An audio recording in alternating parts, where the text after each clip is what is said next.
puts its money where its mouth is. I am your host, Rachel Bonnetta, joining me today and every day. First up, former Caesars odds maker Todd Fuhrman. Next up, host of Fox Sports Radio's Outkick the Coverage National's very own Clay Travis. And last but not least, he is an Emmy Award-winning writer and television personality who appears regularly on Jimmy Kimmel Live's Husband Style. Sal, I heard you're betting hockey now. Can I make you an honorary Canadian? Yeah, I'm betting, and unlike Fuhrman, I'm winning on a sport I don't even really care about. It's Todd's favorite. He played goalie, he says, for Division 6. I don't know how it worked out. So is that a yes or a no to the Canadian part? Yeah, sure, I'm Canadian. Want to join the club? It's a lot of fun. Yeah. All right, see that bar above me that tracks the guys' money and bets throughout the show? They start the week with 1,000. Much more on that later. But first, we are going to talk the biggest sports stories on planet Earth. We call this segment Handicap in the Headline. The big game in the AFC this week takes place on Sunday night as the Chiefs travel to New England to take on the Patriots. New England head coach Bill Belichick knows that the KC offense gives the Patriots a lot to plan for. Take a listen. Got a lot of skilled players, so they're very efficient. They can run it, they can throw it. Big plays, they tight ends, backs, receivers, quarterback. They're a very, very explosive group. Sal, the total on this matchup is 59.5. Should you take the over in this game? Are you crazy enough to do it? You're crazy to take the under in this game or any night game. If you look at the history in the last 5 years, day games average 44.8. There it is, right there. Night games 46.7.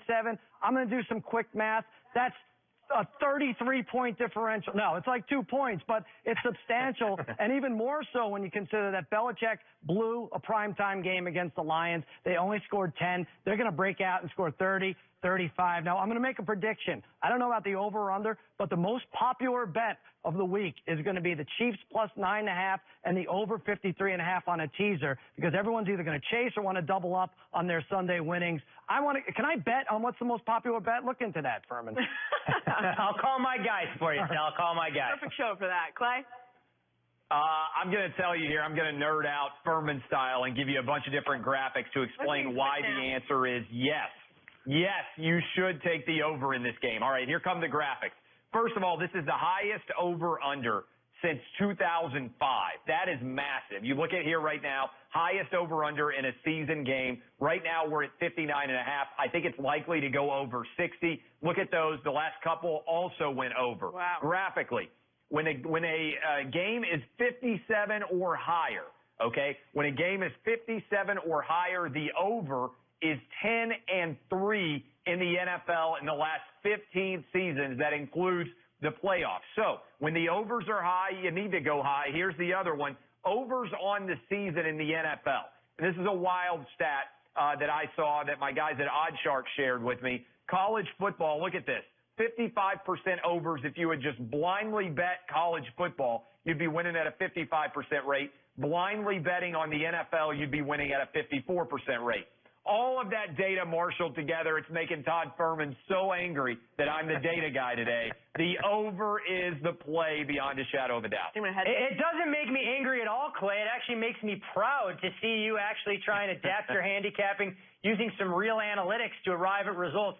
My biggest fear here, guys, in making a case for the over is the emergence of Sony Michel as the Patriots' bell cow in the backfield. He's carried the ball 43 times over the last 2 weeks to the tune of 210 yards and 2 touchdowns.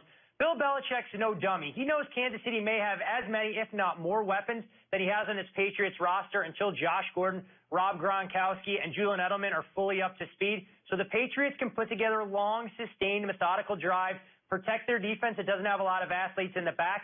And I agree with Sal. I think the Patriots ultimately cover this game and maybe win comfortably. I just don't think there's a whole lot of wiggle room in this game to go over a total that's this large, where any time that there's a punt or a drive that results in no points, going to put you behind the 8 ball. I got Todd Fuhrman says that Bill Belichick is no dummy. What a headline grabber that is. He's going to take that. I'm using my thinking cap today, Sal. I'm using my thinking Sal, cap. are you starting to notice that Todd and Clay are sounding a lot like each other? Is there an alliance forming that we're unaware of? I could never tell the difference, and I don't care. All right, moving on.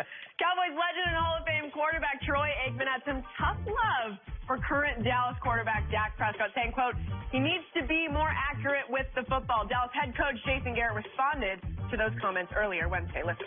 I do believe you can improve in every aspect of your game. Certainly some people When the doctor smacks them on the rear end, they have talents to do certain things. Some of that is throwing the ball. Some of it is throwing accurately. But I do think you can refine all of those things. I think a lot of it has to do with footwork, getting yourself in a really good position to throw. Troy is a great example of that. Chalk that up to the quote of the day.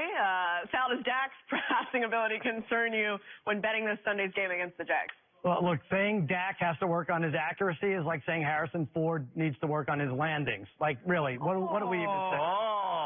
Rachel, do you know who Harrison Ford is? I know what you're talking Someone about. tell her who he is. Okay. Well, listen, Troy Aikman retired in the top 3 most accurate passers of all time with a 61.5 rate. This is how much the game has changed. Prescott on a bad year is at 61.8 because everyone's chasing Drew Brees at 78%. Much different game. As far as accuracy goes, I think Vegas hit it on the head. Jaguars are probably a 6-point favorite on a neutral field. They're 3 at Dallas, but I think it's a stay away, if anything. Isn't this a little unfair to compare these two, though? Aikman played for, 12 years, and that's his average. Prescott's played for 3. Yeah. Everyone should just be quiet. I'm just glad Sal took shots at Harrison Ford now, not my haircut. Hopefully it's growing in nicely. You just invited him to do so. I mean, I just try and welcome those things. I need to thrive on the insults from both Clay and Cousin Sal. When I look at this game, I don't understand how anybody really wants to try and make a case for laying points on the road with Jacksonville right now. I mean, this is a team -6 in the turnover department over the last 2 weeks. Blake Bortles throwing the football way too much in this offense because they're down Leonard Fournette. They lose Corey Grant for the season, which puts a ton of pressure on TJ Yeldon to run between the tackles. This is a Dallas defense right now that's in the top 10 in the league, surrendering less than 20 points per game. And the way you can beat Jacksonville's defense is by running the football between the tackles. I know it's a little bit more difficult for the with the Jags being able to play man coverage on the edge, but I think Ezekiel Elliott will find some running room. And I like Dallas quite a bit as a home underdog. I may have to revisit this number later in the week.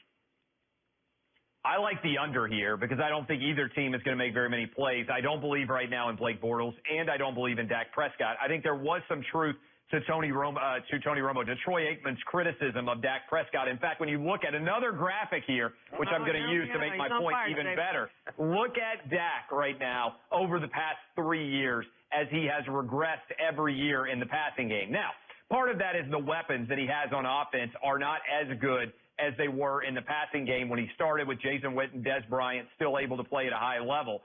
But I think this is also concerning for the Cowboys in a larger context when you try to think about whether or not to invest long-term in Dak Prescott. That's not a trend line you want to see. It suggests that NFL defenses have caught up. That's why I like the under in this game. That's why I wouldn't play Blake Bortles or Dak Prescott, either side, with their teams in this one. Yeah, it doesn't help that he has Jason Garrett, the dumbest Ivy League grad of all time, leading his way, but maybe not even player or coach. Grad. Tell us how you really feel. This is supposed to be your coach. Aren't you supposed to love him and support him? Supposed to. He's supposed to go on 4th and 1 at the 42. You talk trash every available moment. All right, moving on. The Eagles lost running back Jay Ajayi last week to an ACL tear, and all of a sudden, what was once a strength for Philly is now a question mark. Eagles head coach Doug Peterson addressed the running back situation earlier Wednesday.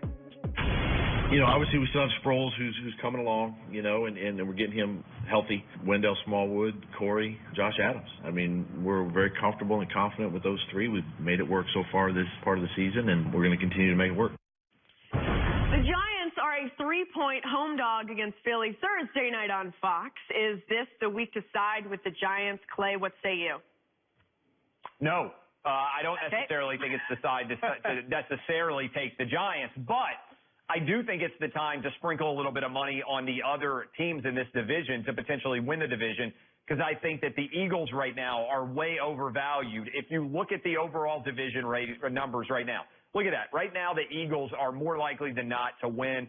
Dallas, Washington, New York, I think you can sprinkle a little bit of money on all these teams because I think that that far from being a prohibitive favorite, if the Eagles lose this game to the Giants, I think the way to play it is to have put a little bit of money on the other teams to potentially win this division, because if the Eagles lose, they fall to 2-4. It elevates Washington, it elevates Dallas, and it certainly elevates the Giants.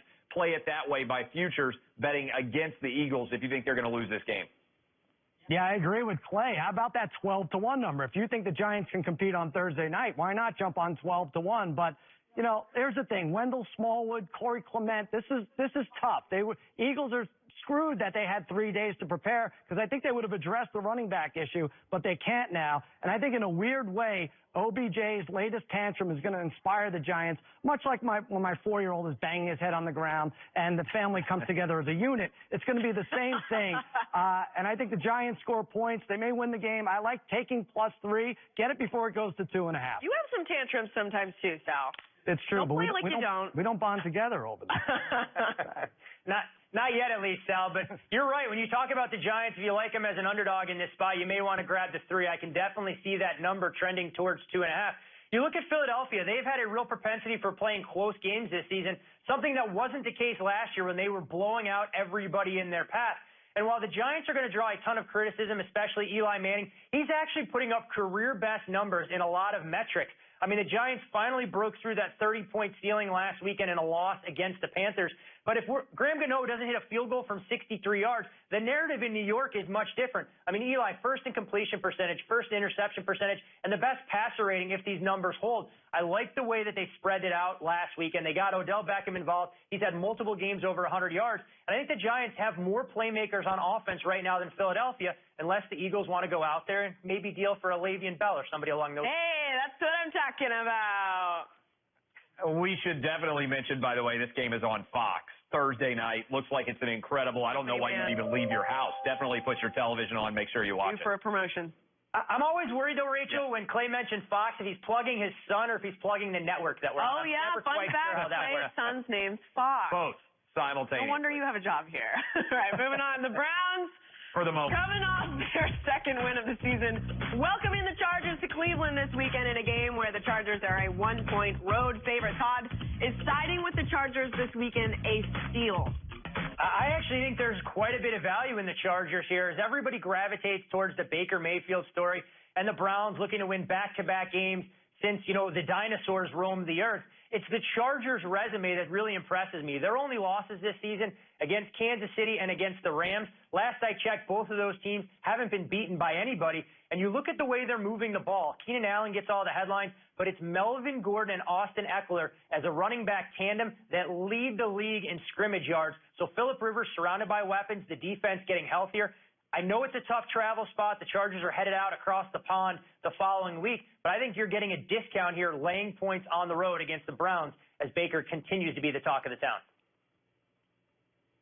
I think the play here is definitely the Chargers, and everything that Phillip Rivers has done so far this season has just further convinced me of it. The offense overall is going to be great, I think, even against a good Browns defense.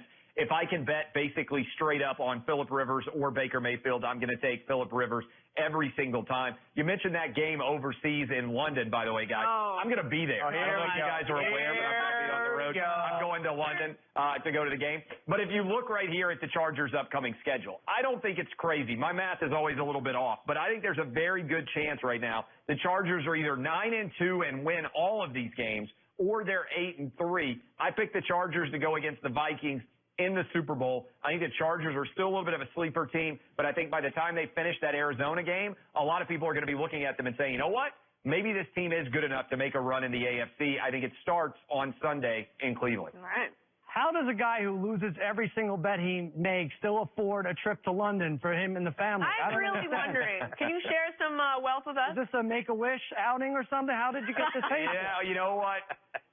I'm a smart Sal. I put the money all down before football season started. So what you got to do, make sure you can cover all your expenses before you get into football season. And let's be honest, it's not like I'm having a Furman-like run here. I'm doing decently. I got you. All right, you are doing that. Hey, Clay, how many weeks have you won so far that this show has been on the air, my friend? How many weeks? We need to keep track, just like in hockey. I should get a point for coming in second. I've been in second place 4 straight weeks. Let me talk It's like about the running a marathon. You let somebody else get a little bit of flow in front of you, and then you just sweep by it. I shouldn't have started. This is my fault. I shouldn't have started. No, I did. Look, everyone's going crazy Baker mania, but they're second in the league in rushing. It doesn't matter who's handing off to Chubb or Hyde, but I think the Chargers are a good bet here. Furman said yesterday that they have to go to the East Coast to play in Cleveland. His strong suits aren't geography or sports gambling. Let's just put it that way. But I think the Chargers are one of a few teams. Cleveland's the East Coast. To lose to it's not the coast. What kind of coast is there? There's no water. There's lakes. Cleveland. There's lots of lakes. The East Coast is anywhere where there's the Eastern time zone. Gambling. Take the Chargers. They're going to want to avenge the loss. They're one of 3 teams that's lost to the Browns this decade. I like the Chargers minus the point. I like that revenge angle, Sal. Weather, geography, gambling. I mean, we're providing a comprehensive education here every day. That's true. And I don't want to slight the Browns too much. It was actually 2014, the last time they won back-to-back games. So that was before Clay had a book he couldn't sell that he's just going to end up using in his living room all winter long. On Clay today. Wow, what have I done today? Plus the hurricanes hitting my beach home. You should feel sorry for me every time. Oh, okay, yeah. Anyways, moving on. All right, guys, good stuff. Rough When we come day. back to Locking In 9 Bets, 3 gambling fanatics, and only one me. Stick around.